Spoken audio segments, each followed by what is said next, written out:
এই ছেলেটার মা আমাদের বাড়িতে ওকে কোনো দিনও আসতে দেয় না, কিন্তু ও তাও জোর করে আমাদের বাড়িতে চলে আসে। আর এসেই দেখতে পাচ্ছ কত মজা করছে, আর বাড়িতে যেতেই ওর মা ওকে মেরেছে। যাই হোক, আজকে ছিল নীল ষষ্ঠীর উপোস, তোমরা হয়তো সবাই জানো।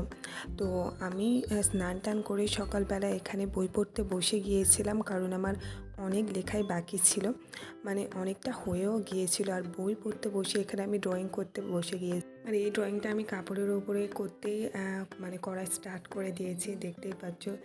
যাই হোক, ড্রয়িং শিখে আর না শিখি কিছু কিছু জানি, জানি না কেমন হয়েছে। আর হ্যাঁ, আমি কিন্তু নতুন ড্রয়িং ক্লাসেও ভর্তি হচ্ছি, কারণ দেখো জীবন তো একটাই, আর এই একটাই জীবনে সব কিছু ইচ্ছা পূরণ করতে হবে। আর এই ড্রয়িং করতে করতে বাপি ডাক দিয়েছে খাওয়ার জন্য। আর আজকে যেহেতু নীল ষষ্ঠীর উপোস ছিল, সেই কারণে সব কিছুই নিরামিষ হয়েছে। তো এখানে ডালের তরকারি হয়েছে আর পরোটা হয়েছে, তো এটা আমি তাড়াতাড়ি খেয়ে নিয়ে শুয়ে পড়েছিলাম। আর যখনই একটু ঘুমিয়েছি, ব্যাস অমনি ফোন এসছে যে পার্সেল চলে এসছে।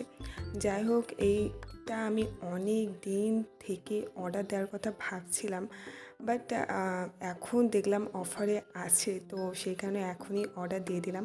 এটা আমি ফার্স্ট পারচেস করেছি। তো যেহেতু আমার স্কিনটা মানে অ্যাকনি প্রোন স্কিন, সেই কারণে আমি এই সিরামটা অর্ডার করেছি। জানি না কেমন মানে ইউজফুল হবে, কারণ অনেক প্রোডাক্টই তো অর্ডার করে ইউজ করেছি, বাট কোনো কিছুই ওয়ার্কফুল হয়নি।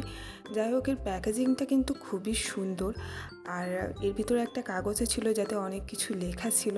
তো চলো গাইস, আজকের মতো ভিডিওটা এখানেই এন্ড করছি। দেখা হবে নেক্সট ভিডিওতে। যদি ভালো লাগে প্লিজ লাইক করে দিও, আর প্লিজ চ্যানেলটাকে সাবস্ক্রাইব করে দিও। Bye bye.